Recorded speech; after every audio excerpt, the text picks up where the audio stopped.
नमस्कार दोस्तों, मैं मोहन वर्मा। दोस्तों, आज हम लोग 509 यूनिट 3 का छठा प्रश्न देखेंगे। इसके पहले 5 प्रश्न का वीडियो बन चुका है। ये छठा प्रश्न है। प्रश्न है, क्या आप सीबीएसई द्वारा सामाजिक विज्ञान में प्रस्तावित इतिहास का पाठ्यक्रम प्राथमिक कक्षा के छात्रों के लिए उपयुक्त है? यदि कुछ कमी है तो इंगित कीजिए। इन्हें दूर करने के लिए अपने सुझाव दीजिए। दोस्तों, हम कक्षा 6, 7, 8 की बात करते हैं। इसमें जो सामाजिक विज्ञान में इतिहास पाठ्यक्रम है, यह इतिहास पाठ्यक्रम कक्षा 6, 7, 8 के लिए सही है या नहीं है। यदि कुछ कमी है तो इसको हमको सुझाव देना है। हमको देखना है कि 6, 7, 8 के बच्चों को क्या पढ़ना चाहिए। मैं उदाहरण लेता हूँ। आप एक नर्सरी या क्लास वन के एक स्टूडेंट को यदि भावार्थ वाले कविता पढ़ने के लिए दे दें, मैथिली शरण गुप्त की, हरिवंश राय बच्चन की, मधुशाला वगैरह, तो क्या ये बच्चा समझ पाएगा? नहीं, इसकी क्षमता उतनी नहीं है। यहाँ पर तो यह शब्द लिखना, शब्द पढ़ना, वाक्य लिखना, वाक्य पढ़ना, ये साधारण वाक्यों को समझता है। तो इसी तरह से कक्षा 6 और 7 का जो स्टूडेंट होगा, उसको इतिहास में क्या क्या जानना चाहिए, और क्या इस किताब में जो सीबीएसई का 6ठा, 7वां, 8वीं की किताब है, इसमें वो दिया हुआ है या नहीं। हम बात करते हैं। चलिए, क्या लिखा हुआ है देखते हैं। कक्षा 6 से 7 इतिहास की विषय वस्तु प्राचीन सभ्यता पर केंद्रित रहती है। देखिए, 6ठी, 7वीं, 8वीं की यदि हम बात करें तो यह प्राचीन सभ्यता पर केंद्रित रहती है। जैसे हड़प्पा, मोहनजोदड़ो, इन सभी सभ्यता पर यह केंद्रित रहती है। उस समय यानी 6ठा, 7वां के बच्चों को प्राचीन सभ्यताएं पढ़ने के लिए होती है, और विद्यार्थी को उसके देश के विकास और विश्व पटल पर इसकी भूमिका के संबंध में व्यापक समीक्षा प्रदान करती है। और स्टूडेंट को उस देश का कैसे विकास हुआ, विश्व में इस देश की क्या भूमिका है, इसके संबंध में पढ़ने को रहता है। विद्यार्थी सीखते हैं कि किस प्रकार भूतकाल के सबक का वर्तमान और भविष्य के लिए विद्वतापूर्ण निर्णय लेने के लिए उपयोग किया जा सकता है। यानी भूतकाल यानी प्राचीन काल में जो जो घटनाएं घटित हुआ है, ये घटनाएं वर्तमान में क्या सबक दे रहा है।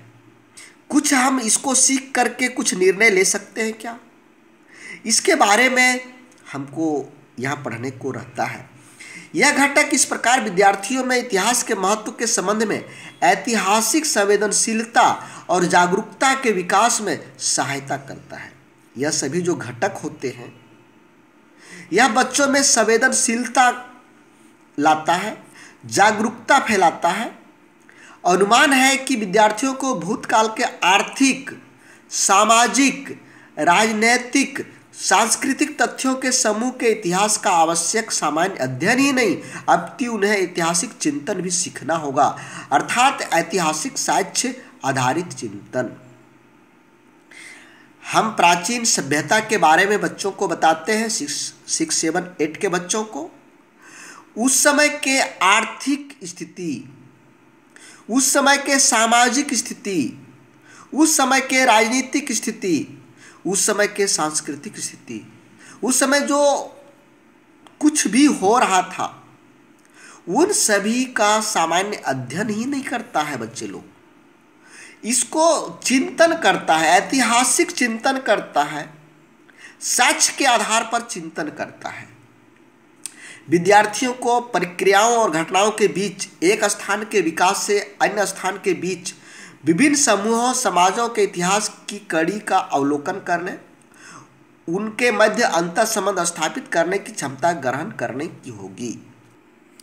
देखिए, यहाँ पर क्या है कि विद्यार्थी को प्रक्रियाओं, घटनाओं के बीच, एक स्थान के विकास से अन्य स्थान के बीच जो संबंध होता है, इसको भी समझना होता है, अवलोकन करना होता है, अंतर संबंध स्थापित करने की क्षमता ग्रहण करनी होती है। जैसे हम उस समय की बात करें कि हड़प्पा सभ्यता में दूसरे कौन कौन से देशों से इसका व्यापार हुआ करता था, लोग कैसे समझ पाएंगे कि यहाँ का व्यापार यहाँ से होता था दूसरे देश से। हम बच्चों को चिंतन करना सिखाएंगे। तो देखिए यहाँ पर है क्या कि यहाँ का सिक्का या मुहर यहाँ मिल रहा है उसी समय का, तो हम अनुमान लगाते हैं कि यहाँ के लोग यहाँ जाते होंगे तभी तो यहाँ का सिक्का यहाँ पर मिल रहा है, दूसरी सभ्यता में मिल रहा है। यदि दूसरी सभ्यता में ये नहीं मिलता तो हम कहते और यहाँ की सभ्यता का सिक्का मोहनजोदड़ो मिल रहा है, अर्थात लोग यहाँ के लोग यहाँ और यहाँ के लोग यहाँ जाते थे, आदान प्रदान होता था, तभी तो यहाँ के सिक्के मोहरें वगैरह दूसरे जगह से मिल रहे हैं।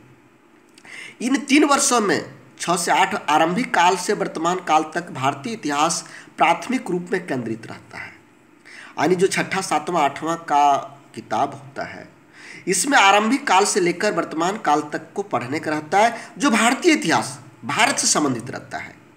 प्रत्येक वर्ष एक कालानुक्रमण समयावधि का अध्ययन किया जाएगा। उन्हें अंतर्निहित सामाजिक, आर्थिक, राजनीतिक प्रक्रियाओं के बारे में पढ़ना रहेगा। दोस्तों, आगे बढ़ने से पहले थोड़ा सा मैं बता दूं कि यदि आप अपनी परीक्षा के लिए बेहतरीन तैयारी करना चाहते हैं 508, 9 या फिर जो 510 हो, तो इसका नोट्स मैं बना के रखा हूँ। सरल भाषा में नोट्स हैं, ये सिलेबस पर आधारित नोट्स हैं, जो आपका NIS का सिलेबस है, इससे बाहर कुछ नहीं जाएगा। आप लोग मेरा नोट्स को देख चुके हैं 501 से लेकर 507 तक का।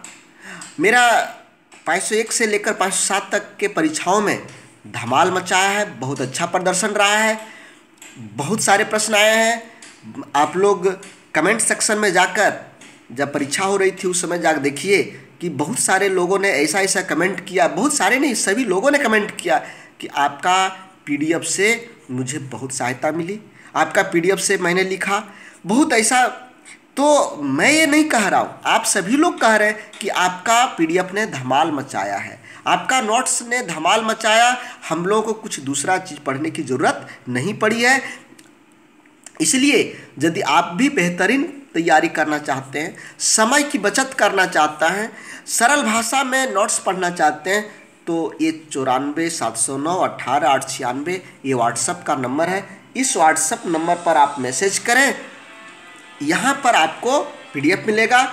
एक सब्जेक्ट का मात्र 25 रुपये लगता है, सस्ता भी है, आसान भी मंगाना है, आपका व्हाट्सएप पर PDF चला जाएगा। तो हम लोग आगे देखते हैं इस प्रश्न को।